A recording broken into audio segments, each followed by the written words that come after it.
Welcome to the Bears Now. I'm your host, Harrison Graham. We're almost at 1,000 subscribers on our brand new Bears channel. Just launched 2 weeks ago. Over 900 of you have subscribed. Let's get to 1,000 by the end of the day. If you're watching on our main Chat Sports YouTube channel, go to the link below, chatsports.com/Bears. It'll redirect you to our Bears only channel. We'll have Bears rumors, news, free agency targets, draft coverage, all kinds of Bears videos all off season long, leading you into the 2020 NFL season. Let's get to 1,000 subscribers by the end of today. And I'm going to reward you guys today, Bears Rumors Mailbag, answering your questions starting right now.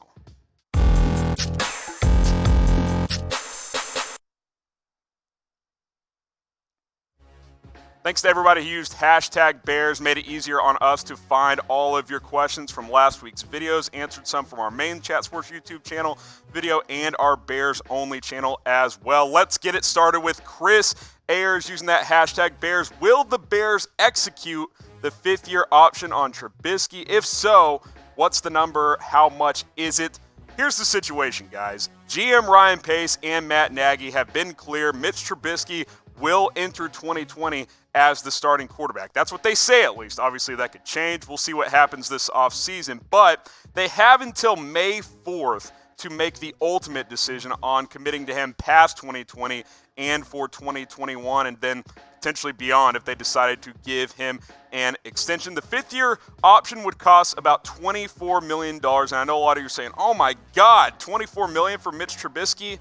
Well, all the good quarterbacks make over $30 million, the elite quarterbacks, I should say. So by then, 2 seasons from now, $24 million for a starting quarterback really won't be that much. I think they will exercise the option on Trubisky. If you're sold on him, if you've decided he's your starter for 2020 and you got to make that decision before the season, I think you're going to exercise that fifth-year option for the number 2 pick from a couple of years ago. Needs to improve, obviously, but I think that will happen. I also wanted to tie this question in from Caden. I'm not even going to try and pronounce that last name. Let me know how to pronounce it. Grzmakowski, I don't know. Hashtag Bears, do you think that Trubisky is the quarterback of the future? Kind of on the same talking point there.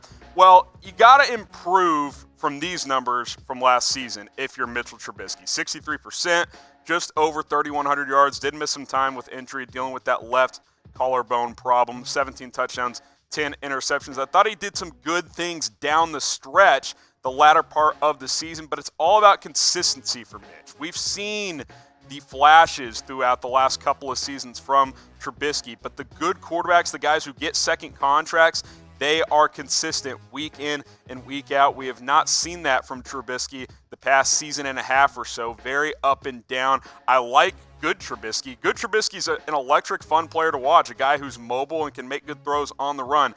2020 is all about consistency. We'll see if the Bears pick up that fifth-year option. I'm leaning yes. I think they will. There's not a huge downside to doing it. If it doesn't work out, you move on after 2021. But I would expect Chicago to exercise that option. What do you guys think?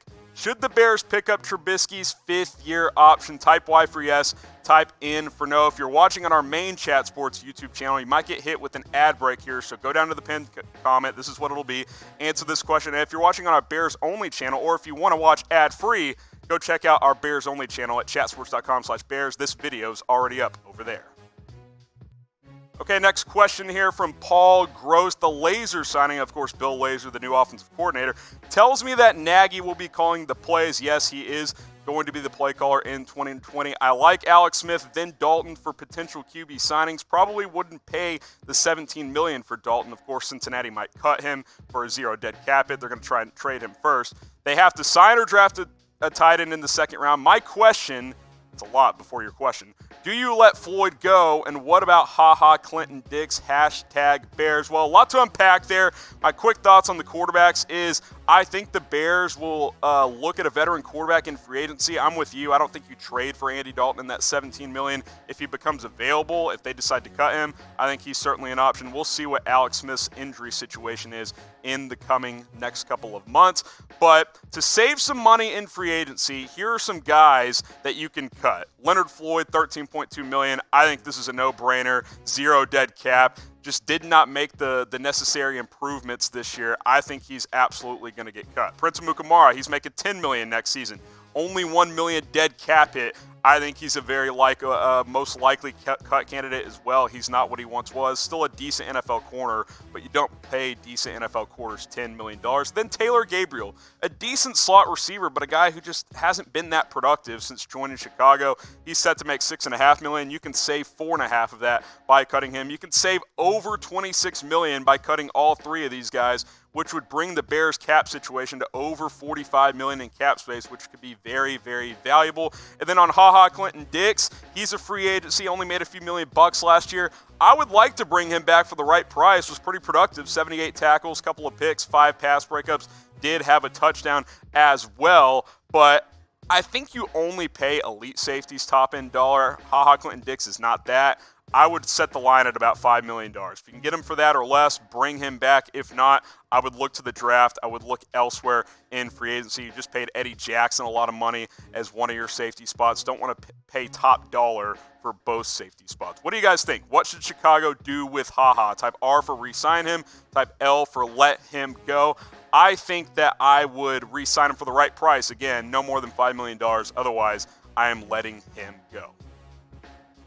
Okay, Bears fans, still got this sweet Bears game day polo on sale for you guys. These are starting to sell, so this deal's not going to last forever. Chatsports.com/Bears1, $20 off, just $49.99, originally listed at $69.99. We've got it for $50. Take advantage of this deal. Chatsports.com/Bears1.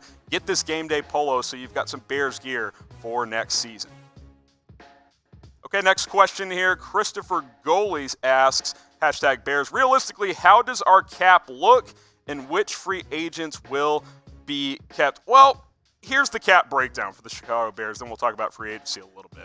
Bears roughly have $21 million right now, but as I just mentioned, a lot of guys you can cut to save a lot more money. Leonard Floyd, I think no-brainer going to get cut. Prince Amukamara, both those guys get you over $22 million extra in cap space. Taylor Gabriel's another guy. There's a couple of other players on this roster that could save you a couple million here, a couple million there. So you could get to roughly $50 million in cap space. As far as free agency goes, the Bears don't really have a lot of big-name free agents. I will say this. I want to bring back Nick Kwiatkowski. He had a really nice season last year at the linebacker position. He was a nice find for Chicago. He's not going to cost you a ton, especially you're going to lose Leonard Floyd, like I said, most likely by cutting him. Need an extra linebacker there. I think Kwiatkowski helps in that regard. Really, really nice season from him this past season. I think he can have a bigger role on this team moving forward, but not a lot of big-name free agents on this roster. I would be looking to bring in other free agents like a Brandon Scherf. If you need some offensive line help, if you create extra cap space, you could afford him. So there are plenty of free agents targets that we'll get to on our Bears channel in the coming weeks and months, chatsports.com/Bears. But I'll ask you right now, who do you want the Bears to sign in free agency? A lot of free agents out there. If you're watching on our main Chat Sports YouTube channel, we've got our top 25 free agents video on the channel. Go check that out. Tom and Mitch broke that down for you guys, top 25 free agents, but there's a ton of them out there. You can sign anyone in free agency. Price is not a factor. Who do you want the Bears to sign this offseason? Next question here from Funk Bringer, #Bears. Patterson, Cordarrelle Patterson, he's talking about here, is the most underrated player on our roster, in my opinion. The flashes of greatness we have seen the few times Nagy put him in the regular offense has been outstanding. Do you think the Bears should implement Patterson into the regular offense? Well, let's take a look at kind of what he did last year. 83 receiving yards, 103 rush yards, yards per touch on offense at over 6.5. His kick return average is really why he is stuck in the league, almost 30 yards a return, which is pretty good in 2020 considering the kick return has almost been taken completely out of the game with how good these kickers are and moving the ball up to the 35 a few years back. I would like to see him get more touches. He's also another cut candidate. You can save, I think, about $3.5 million by cutting Cordarrelle Patterson. If you're only going to use him for, I don't know, 25 or 30 offensive touches in a season, I don't know if he's worth over $4 million, but I do like Cordarrelle Patterson. I think he can. He's kind of one of those niche players that can do some things if you give him the ball in the right spots. We just didn't see a lot of it this past year, but I'm with you. The few times we did see him, he was pretty effective. Ask you guys this question. Who's the Bears' most underrated player? Patterson's certainly a good candidate. I actually think, I don't know if he qualifies, but David Montgomery, I think he should be used a lot more. I think he's got top 10 running back in the NFL potential. He's a really good receiver. He's a physical runner. Led college football in broken tackles his last 2 years at Iowa State. I think you improve this offensive line and get him more carries, he will be very, very effective. Let me know who you think the Bears' most underrated player is. Next question here, Jacob Cutler, no picture. Is that you smoking, Jay? I don't know. People are talking. I think Jay Cutler's watching these videos. Why wouldn't he be, of course? Hashtag Bears, hashtag Bears. He does hashtag Bears 4 times, so he's very enthusiastic. So maybe it's not Jay Cutler. Was trading Jordan Howard a mistake? I mean, no, he just doesn't fit in Matt Nagy's offense. And by the way, he didn't fit in Doug Peterson's offense either. We saw what he did this year, just over 500 yards rushing. Did have 6 touchdowns. I do miss his goal line impact. He's really good at getting into the end zone inside the 5. But I will say this, I thought they traded low, 6th-round pick, but running backs just don't get you that much these days, guys. That's just the reality of the NFL. You see the slow decline there. I just think he doesn't fit modern offenses. He's not a receiver out of the backfield. He's a good straight-line runner, but unless you're playing in Tennessee, there's not really many offenses built like that these days. I think David Montgomery is a much better all-around back than Jordan Howard. Really good receiver, like I said, physical runner. I think he's more than capable. Tariq Cohen's a good niche back as well.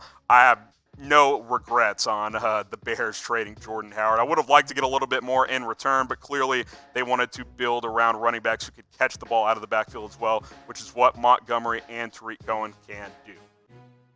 All right, today's show is brought to you by BetDSI, the internet's #1 sportsbook. Go to chatsports.com/bet and use our promo code NFL120. Bears fans, I know it hurts. Patrick Mahomes is in the Super Bowl. Chiefs, 49ers, early line, 1.5-point favorites in favor of Kansas City. The over-under keeps kind of crawling up. It opened up at 51, I believe. Now it's up to 54.5. If you want to bet on this game or anything else, got to do it at BetDSI, chatsports.com/bet. Use our promo code NFL120. That 120% deposit bonus, it's the best deal out there. You will not find another sportsbook who offers that.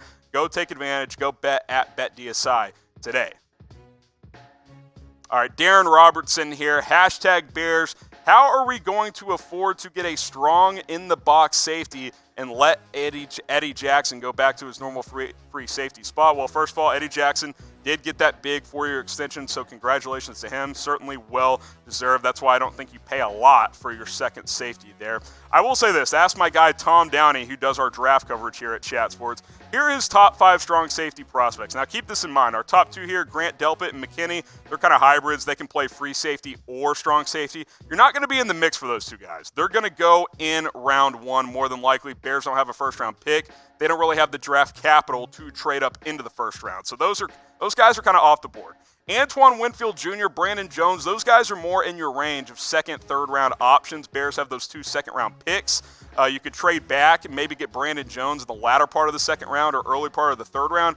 Pick number 43 and pick number 50, which is what Chicago has. That's right in the range for Winfield Jr. right now. He's an early 2nd round type of guy. I think he's a realistic option. If you let HaHa Clinton Dix go, I think Winfield Jr. could be a nice option next to Eddie Jackson.